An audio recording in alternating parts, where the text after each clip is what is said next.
Hey everyone, welcome back to our new mini blog. তো duty শেষ হওয়ার পরে কলেজ থেকে পারমিশন নিয়ে গিয়েছিলাম একটু হসপিটালে, কারণ অনেক দিন থেকে স্কিনের প্রবলেম নিয়ে আমি সাফার করছি, কিন্তু এখন আমার স্কিনের প্রবলেমটা ঠিকই হচ্ছে না।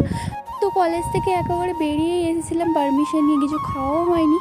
তাই মুনিয়া আমাকে রোল খাওয়ালো, জানি না কি জন্য ট্রিট দিল, মেবি ওর দাদার বিয়ে ছিল সেই জন্য আমাকে ট্রিট দিল। তো আমাকে আইসক্রিম আর এগ রোল খাওয়ালো। তারপরে আমরা যাচ্ছিলাম পুরানো কলেজের দিকে, ওখানে ফুচকা পাওয়া যায়, প্রচণ্ড টেস্টি ছিল। তো ওর আমি এক প্লেট নিয়েছিলাম, শেয়ার করে খেলাম।